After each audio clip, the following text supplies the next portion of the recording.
नमस्ते। ओवरव्यू में आपका स्वागत है। महबूबा मुफ्ती विधानसभा इलेक्शन न लड़ना क्या बीजेपी के साथ सरकार बनाने का प्रायश्चित है? दूसरा, राजभवन पर क्या लगेगा पार्टी का झंडा? और तीसरा, हवा चलने से मूर्ति गिरी। इन तीनों विषयों पर बात करने से पहले आपसे एक बार पुनः आग्रह, चैनल को सब्सक्राइब करें और अगर हो सके तो चैनल की मेंबरशिप भी ले लें। आपकी इस मेंबरशिप से हमें चैनल चलाने में आसानी होती है। मेंबरशिप की 3 कैटेगरीज़ हैं, आप उसमें से किसी भी कैटेगरीज़ को ले सकते हैं। और आप अगर चैनल की मेंबरशिप लेते हैं तो हर महीने एक छोटी रकम हमें आर्थिक सहयोग के रूप में मिलती है। अगर आप हर एक महीने का कमिटमेंट नहीं करना चाहते हैं तो एक बार एक मुश्त वन टाइम भी आप हमारा आर्थिक सहयोग कर सकते हैं और हमें इस आपके आर्थिक सहयोग की आवश्यकता है। तो सबसे पहली बात, महबूबा मुफ्ती जी विधानसभा इलेक्शन नहीं लड़ रही, क्या बीजेपी के साथ सरकार बनाने का प्रायश्चित कर रही हैं? कल महबूबा मुफ्ती का एक बयान आया कि वो इलेक्शन नहीं लड़ेंगी और उन्होंने उसका कारण ये दिया कि ये शक्तिहीन विधानसभा है, इसके पास इट्स अ पावरलेस विधानसभा और इसका हम लोग इसलिए बहिष्कार कर रहे हैं और इलेक्शन नहीं लड़ रहे हैं। उन्होंने इसी के साथ साथ उमर अब्दुल्ला के ऊपर भी एक तंज कसा। उन्होंने कहा कि मैंने और उमर अब्दुल्ला ने पहले ये साफ साफ कहा था कि इलेक्शन नहीं लड़ेंगे।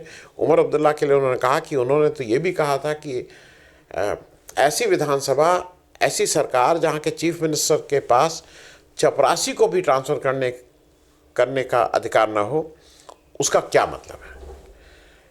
ये रेफरेंस ये है कि जब अभी एक केंद्र सरकार ने एक अध्यादेश ला के एक कानून बना दिया है कि जो lieutenant governor of Jammu Kashmir है वो भी दिल्ली की तरह हो गया है और वहाँ के भी सरकार के बहुत से अधिकार अब लेफ्टिनेंट गवर्नर के पास आ गए हैं। अब जो मेन मुद्दा इस समय है और जिस पे ज़्यादा बात होनी चाहिए कश्मीर में इलेक्शन के दौरान, वो मुद्दा मेरे ख्याल में रेस्टोरेशन ऑफ स्टेटहुड है। क्योंकि बाकी मुद्दे हैं, इम्पॉर्टेंट हैं, लेकिन सबसे बड़ा मुद्दा आज मेरे ख्याल में अगर मैं कश्मीर की एनेक्स से देखूं तो वो शायद स्टेटहुड का है। देश के इतिहास में ये पहली बार हुआ कि एक किसी पूर्ण राज्य को आपने डाउनग्रेड करके यूनियन टेरिटरी, केंद्र शासित प्रदेश का दर्जा दे दिया, उसको आपने डाउन साइज कर दिया। और ये भी एक और चीज़ है कि देश में पहली बार ऐसा हो रहा है कि सुप्रीम कोर्ट के आदेश पर किसी राज्य के विधानसभा इलेक्शन कराए जा रहे हैं। क्योंकि मैं याद दिला दूं कि दिसंबर 2023 में सुप्रीम कोर्ट ने ये स्पष्ट आदेश दिया था कि भाई आप जम्मू कश्मीर के विधानसभा इलेक्शन जल्दी कराइए और सितंबर से पहले इसको हर हालत में ख़त्म कर दिए। सितंबर में कराने को नहीं कहा गया था। अब उस समय सरकार ने जब लोकसभा इलेक्शन हो रहे थे उसके साथ विधानसभा इलेक्शन क्यों नहीं कराए, इसका कोई कारण नहीं। इसका सिर्फ एक कारण यह है कि हार का डर अभी भी है और जो वहाँ जिस तरह का जम्मू कश्मीर में हंगामा हो रहा है वो हम सब देख रहे हैं। आज उस पर बात नहीं करेंगे। जैसा ये है कि उमर अब्दुल्ला के बारे में जैसा महबूबा जी ने कहा कि उन्होंने पहले कहा था हम नहीं लड़ेंगे, अब सारी जगह से खबर आ रही कि उमर अब्दुल्ला इसी पे कायम थे, लेकिन फ़ारूक अब्दुल्ला इस पे बहुत इंसिस्ट किए कि आप मतलब उमर अब्दुल्ला को इलेक्शन लड़ना चाहिए।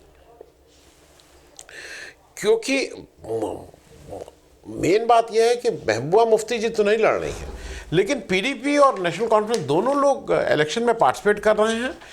महबूबा मुफ्ती जी की लड़की जो है इल्तिजा मुफ्ती, वो इलेक्शन लड़ रही हैं, तो वो सांकेतिक रूप से वो नहीं लड़ रही हैं। लेकिन जो मैं बाद में बात करूंगा कि जो मुझे लगता है कि वो जो बीजेपी के साथ गई थी उसका एक तरह से प्रायश्चित है। ये स्ट्रैटेजी के तहत है और ये मेरे ख्याल में ठीक भी है, क्योंकि पीडीपी को अभी 2024 के लोकसभा इलेक्शन में वोटरों ने करीब करीब खारिज कर दिया था। वो पार्टी जो सबसे बड़ी पार्टी थी 2014 में विधानसभा इलेक्शन में, जिसके नेतृत्व में जम्मू कश्मीर में बीजेपी के साथ मिलकर सरकार बनाई थी, उसने अभी जब 2024 का इलेक्शन हुआ है तो नेशनल कॉन्फ्रेंस को मिले हैं करीब 22.30% वोट, कांग्रेस को मिले हैं 19.38% वोट और पीडीपी को मात्र और मात्र वोट मिले हैं 8.48%। और इसका मेरे हिसाब से केवल एकमात्र कारण है कि वो बीजेपी के साथ उन्होंने सरकार बनाई थी और लोगों में इसका गुस्सा था, क्योंकि उस समय अगर वो चाहती तो उस समय वो नेशनल कॉन्फ्रेंस और कांग्रेस के साथ मिलकर भी सरकार बना सकती थी, लेकिन उन्होंने बीजेपी के साथ सरकार बनाई। अब एक चीज़ और समझने की बात है कि कश्मीर में, जम्मू कश्मीर में इंडिया गठबंधन के में कांग्रेस के सामने दो विकल्प थे, या तो वो नेशनल कॉन्फ्रेंस के साथ जाए या पीडीपी के साथ जाए, क्योंकि नेशनल कॉन्फ्रेंस और पीडीपी इस दोनों वहाँ पे एक दूसरे से कॉम्पीट करती हैं इलेक्शंस में, और दोनों ये मुश्किल था कि दोनों के साथ गठबंधन बन पाए। अब यहाँ पे एक चीज़ और समझने वाली है कि 2024 के लोकसभा इलेक्शंस में नेशनल कॉन्फ्रेंस विधानसभा में 34 सीट्स में उसकी लीड थी, पीडीपी की लीड सिर्फ 5 सीट में थी। तो ऐसे में मुझे नहीं लगता है कि कांग्रेस को ज़्यादा दिक्कत रही होगी निर्णय करने में। भाई नेचुरली अगर आज जम्मू कश्मीर आपको जीतना है इंडिया गठबंधन को, तो वहाँ पे ज़्यादा मजबूत पार्टी के रूप में नेशनल कॉन्फ्रेंस है और उसके साथ गठबंधन ही करना ठीक था। लोगों के मन में एक पीडीपी ने बीजेपी को मजबूत किया, इसमें कहीं कोई दो राय नहीं है। लोगों के मन में अभी भी है कि अगर पीडीपी के साथ मिलके बीजेपी सरकार नहीं बनाई होती तो बीजेपी इतनी मजबूत आज नहीं देखती। और दूसरी बात यह है कि इस समय जो मुझे लगता है कि जो महबूबा मुफ्ती जी बैकफुट पे आई हैं, उसका एक कारण यह है कि देखिए अगर वो लड़ रही हैं इलेक्शन, तो जो बीजेपी का एंटी वोट है वही डिवाइड होगा, और अगर वो नहीं लड़ रही हैं तो वो कहीं ना कहीं स्पेस दे रही हैं इंडिया गठबंधन में। वो ऊपर से तो उनको बोलना पड़ेगा अपनी पार्टी के लिए, लेकिन वो कहीं ना कहीं स्पेस कांग्रेस और नेशनल कॉन्फ्रेंस को इनडायरेक्टली दे रही हैं। दूसरा हुआ है कि इंडिया गठबंधन में वो पार्ट एंड पार्सल हैं, वो हर जगह रहती हैं, और इसलिए वो ठीक है, इलेक्शन के बाद भी उनका कोई एक रोल, अहम रोल हो सकता है। इलेक्शन का महत्व इसलिए है, ये जरा समझ लीजिए ये टाइमलाइन। 2014 में पहला इलेक्शन हुआ, 2015 में, मतलब 2014 में पहला नहीं, माफ़ किया, 2014 में इलेक्शन हुआ, 2015 में बीजेपी के साथ मिलकर पीडीपी ने सरकार बनाई, 2018 में बीजेपी ने सपोर्ट वापस किया, 2019 में यूनियन टेरिटरी बना, मतलब स्टेटहुड से यूनियन टेरिटरी बनाया, 370 को हटाया, 2022 में सीटों का डीलिमिटेशन करने की बात हुई, और नए तरह से अब कुल 114 सीटें हैं जम्मू कश्मीर विधानसभा में। 24 सीटें हैं पीओके, पाक ऑक्युपाइड कश्मीर की। जब वो हिस्सा हमारे पास आ जाएगा तो वहाँ पे भी हम इलेक्शन कराएंगे और वहाँ से विधानसभा के सदस्य आएंगे। 47 सीटें कश्मीर और 43 सीटें जम्मू। इफेक्टिवली अभी 90 सीटों का इलेक्शन हो रहा है। लोकसभा इलेक्शन में बीजेपी ने कश्मीर, मतलब कश्मीर वाला जो इलाका है उसमें कोई प्रत्याशी नहीं खड़ा किया था, तो ये भी बात साफ है कि वहाँ पे इनके पास कैंडिडेट्स नहीं थे। एक चीज़ और, एक आपको एक डेटा और दे दूँ। नेशनल कॉन्फ्रेंस, पीडीपी और कांग्रेस को मिला के उस 90 सीट में 46 सीट्स में बढ़त हासिल हुई थी लोकसभा इलेक्शंस में। बीजेपी और जो वहाँ की सज्जाद लोन वाली जो पार्टी है पीपल्स कॉन्फ्रेंस, उसको 30 विधानसभा में लीड मिली थी। ये दोनों मिलके 76 हुए थे, और 14 सीट पे इंजीनियर राशिद की जो पार्टी है उसको 14 विधानसभा सीटों में लीड मिली थी। एक इम्पॉर्टेंट बात यह है जो खड़गे जी ने कही थी उस दिन श्रीनगर में, उन्होंने ये बिल्कुल कहा था कि देश के लोकतंत्र का सबसे इम्पॉर्टेंट चुनाव है, क्योंकि कश्मीर में ये डिसाइड करेगा कि कश्मीर का लोकतंत्र कितना मजबूत, कितना गहरा, और वहाँ के लोगों की आवाम की आवाज़ बन रहा है कि नहीं बन रहा है। क्योंकि बायकॉट कोई हल नहीं है, मेरे हिसाब से बायकॉट कोई नहीं हल है। अफसरों का राज चल रहा था, अगर आप चाहते हैं बायकॉट करके वही अफसरों का राज चलता रहे, तो ये तो मेरे ख्याल में ठीक नहीं होगा किसी भी लोकतांत्रिक प्रक्रिया में। विधानसभा आ रही है, कमज़ोरी सही, लेकिन आप विधानसभा को आपको यूज़ करना होगा। दिल्ली में सब कुछ होने के बाद भी, लेकिन विधानसभा में ही खड़े होकर अरविंद केजरीवाल रोज़ कुछ ना कुछ बात करते रहते हैं, तो उसी तरह की कोई स्थिति यहाँ पे भी बनेगी। मुझे ऐसा लगता है कि आंदोलन आपको करना पड़ेगा, इसमें कोई दो राय नहीं है। अगर स्टेटहुड चाहिए, लेकिन अगर आपके पास स्टेट गवर्नमेंट आपके साथ है, स्टेट गवर्नमेंट वहाँ है, विधानसभा में आपका बहुमत है, तो वो आंदोलन कई गुना इफेक्टिव हो जाता है। और अगर वहाँ पे वही जो लेफ्टिनेंट गवर्नर का जैसे राज चल रहा है उसमें तो आप क्या इफेक्टिवनेस होगा। और एक चीज़ और मुझे लगती है कि जो कश्मीर इलेक्शन है वो एक तरह से रेफरेंडम भी है 370 का। कोर्ट ने जो भी आदेश दिया हो, लेकिन 370 का जनादेश, ये ठीक है कि लोग इससे खुश हैं कि नहीं हैं, ये इस जम्मू कश्मीर के विधानसभा इलेक्शन में पता लग जाएगा। अब दूसरी बात, राजभवन पर क्या लगेगा पार्टी का झंडा, ये मैं इसलिए बोल रहा हूँ कि एक अपने जो दिल्ली के लाट साहब हैं, लाट साहब अंग्रेज़ों के ज़माने में लाट साहब ही बोला जाता था, दिल्ली के लाट साहब जो हैं वो इस समय पार्टी के कार्यकर्ता की तरह कार्य कर रहे हैं। और केवल वही नहीं कर रहे हैं, विपक्ष की जितनी रूल्ड स्टेट हैं उन सभी जगह, दिल्ली हो चाहे वेस्ट बंगाल हो, सब जगह के राज्यपाल या उपराज्यपाल बिल्कुल पार्टी के पदाधिकारी की तरह ये काम कर रहे हैं। यहाँ के जो राज्यपाल हैं दिल्ली के, लेफ्टिनेंट जनरल सक्सेना जी ने अभी एक इंडियन एक्सप्रेस में एक एडिटोरियल लिखा। अब तो सभी लोग एडिटोरियल लिखते हैं, और उन्होंने उसमें दिल्ली की सरकार को, जो उनकी सरकार है जिसके वो हेड हैं, दिल्ली की सरकार को जमकर कोसा। उन्होंने कुछ आंकड़े बताए। उन्होंने कहा भाई देखिए ऐसा है कि दिल्ली जो है वो टोक्यो के बाद विश्व का दूसरा सबसे बड़ा शहर बन गया है। यहाँ की आबादी करीब 3.5 करोड़ अब हो गई है, जो अगले एक दशक में हम टोक्यो को भी पीछे छोड़ के विश्व के सबसे बड़े शहर बन जाएंगे, इत्यादि इत्यादि। उन्होंने एक दो चीज़ें और बताई कि मैं आपको, वो उन्होंने ये जो सब तो बताया, आंकड़े दिए, लेकिन मैं आपको एक चीज़ मैं आपको जानकारी दे दूँ। देश में 28 राज्य और 8 यूनियन टेरिटरीज हैं, 36।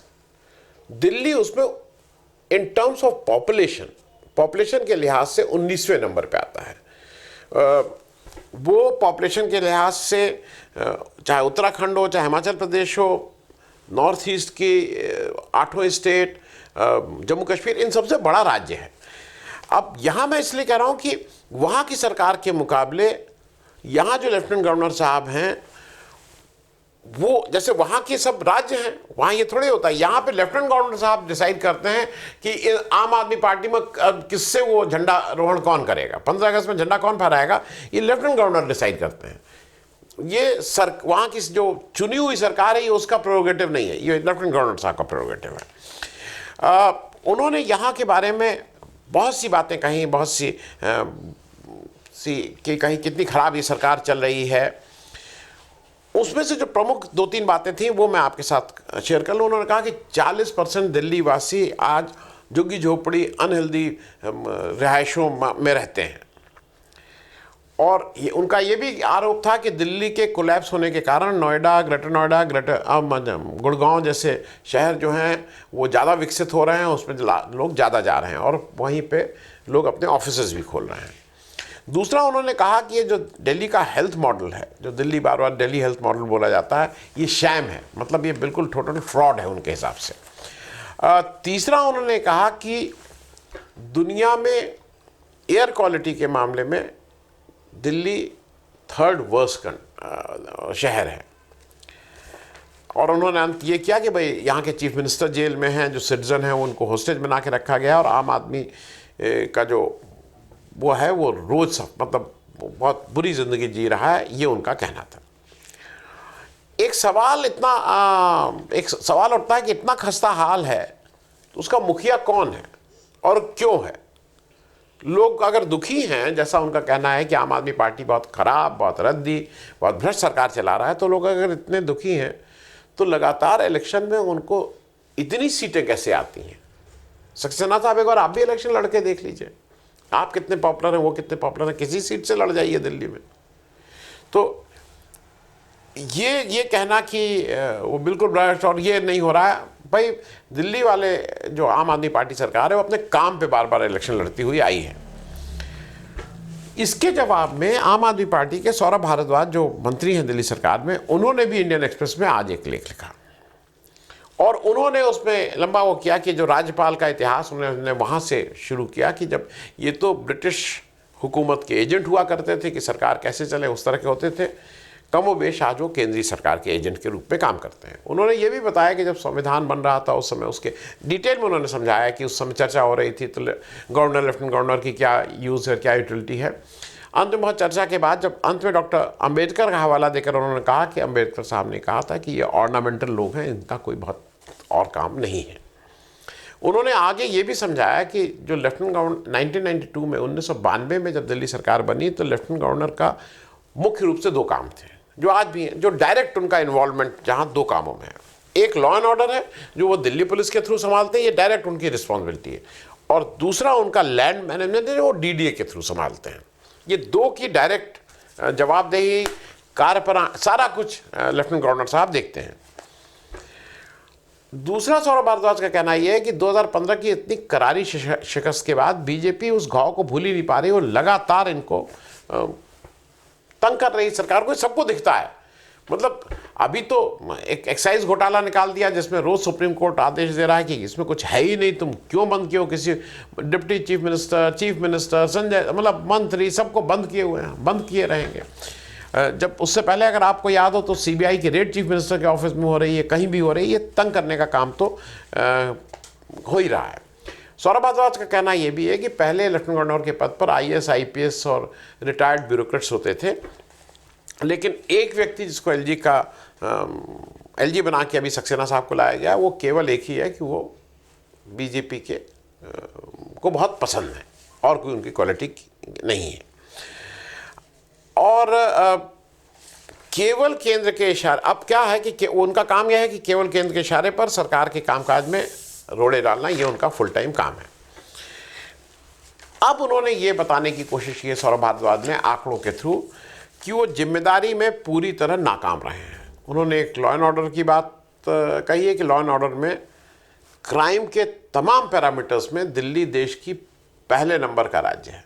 सबसे ज़्यादा क्राइम, चाहे रेप में नंबर 1 है दिल्ली, क्राइम में नंबर 1 है दिल्ली, बच्चों और वृद्धों के खिलाफ जो क्राइम है उसमें नंबर 1 है दिल्ली। दिल्ली पुलिस हर मामले में फिसड्डी साबित हो रही है। उन्होंने ये आंकड़े के हिसाब से बताया कि वहाँ के जो टोटल केसेस हैं उसमें दिल्ली पुलिस चार्जशीट केवल 30% केसेस में अब तक लगा पाई है, जो पूरे देश के सारे राज्यों में लोएस्ट है। क्राइम में सबसे ऊपर, चार्जशीट में सबसे नीचे। अब इसका जिम्मेदार कौन है?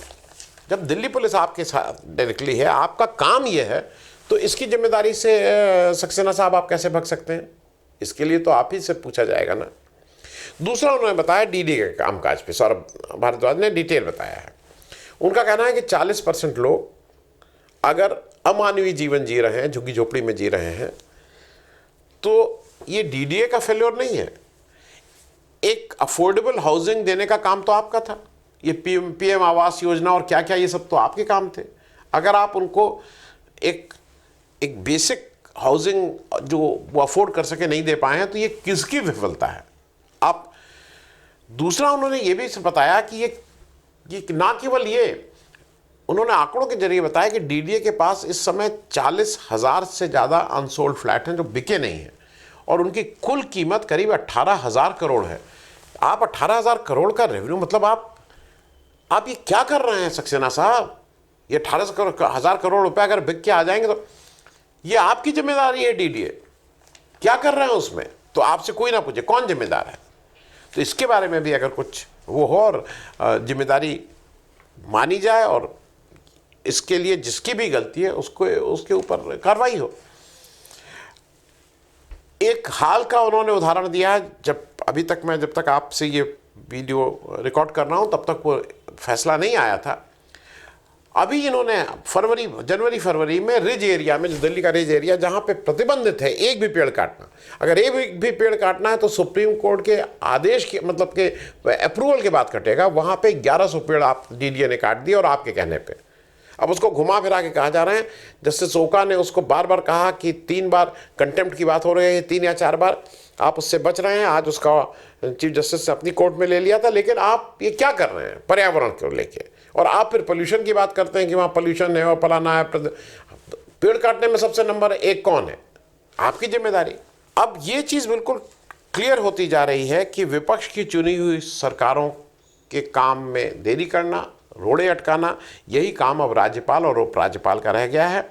और मुझे लगता है कि आने वाले समय में इनके रोल को और गवर्नर के रोल को लेके कुछ ना कुछ बातचीत ज़रूर होगी और कहीं ना कहीं ये विमर्श होगा कि इनकी अब यूटिलिटी रह गई है कि नहीं रह गई है। तीसरी बात, हवा चलने से मूर्ति गिरी। मतलब आपको शिवाजी की जो प्रतिमा सिंधुदुर्ग में लगी थी वो हवा से गिर गई, ऐसा सरकार की तरफ से बताया गया है। आपको कभी हंसी आती है इस पे, कि गुस्सा आता है, कि दुख होता है? मतलब एक सरकार, एक चुनी हुई सरकार ये कह रही है कि हवा चलने से शिवाजी की मूर्ति गिर गई हुआ, और जरा उसकी कॉस्ट समझिएगा तो आपको लगेगा कि क्या हो रहा है इस देश में भाई, ये मतलब कौन सा घोटाला हो रहा है। सिंधुदुर्ग में 4 दिसंबर 2023 को पीएम मोदी जी ने इस प्रतिमा का, इस शिवाजी की प्रतिमा का अनावरण किया था। 4 दिसंबर को नेवी डे होता है।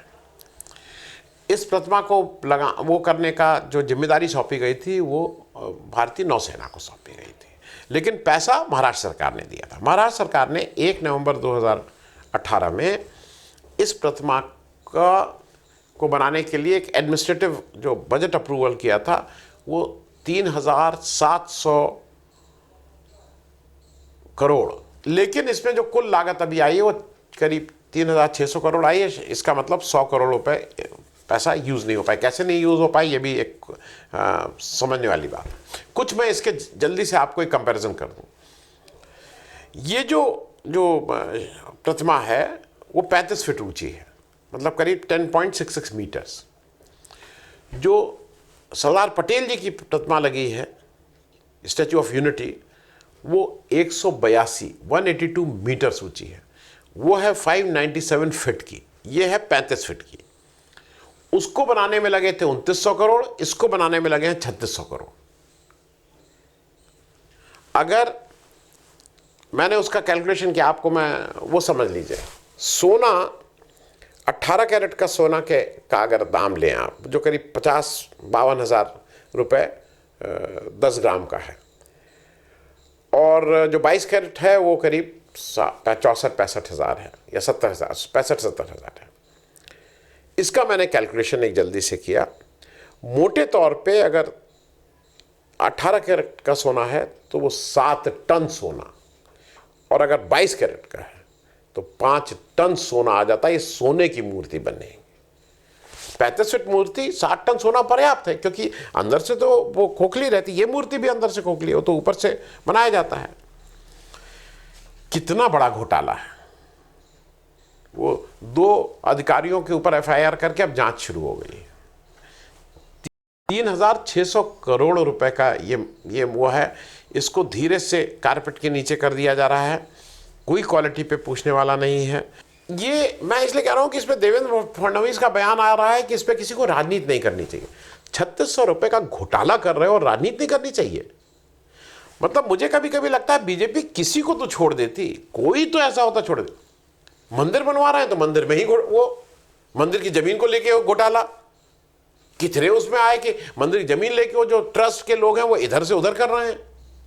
अरे भाई, शिवाजी इस देश की आन बान शान है, उनकी मूर्ति को तो थोड़ा सा छोड़ देते। कहीं उसको कहते हैं ना कि अब क्या मैं बोलूँ, वो उचित शब्द नहीं है इस पे बोलने वाला, मतलब चोर भी 4 घर छोड़ देता है। अरे शिवाजी को तो महाराष्ट्र में छोड़ दिए होते, उसमें तो नहीं घोटाला किए होते, उसमें भी घोटाला, और शान से आके कहना कि हम क्या क्या हैं और क्या क्या नहीं है। तो चलिए, एक मूर्ति जो 3,600 करोड़ की, 3600 करोड़ की लागत से बनके 365 दिन भी नहीं चल पाई, मतलब अगर 10 करोड़ रोज का भी लगाइए तब भी उतने दिन नहीं चल पाए। ये क्या गवर्नेंस हमें मिल रही है और कितना बड़े घोटाला इस देश में हो रहा है, ये अब आपको डिसाइड करना है। थैंक यू सो मच, बहुत बहुत धन्यवाद।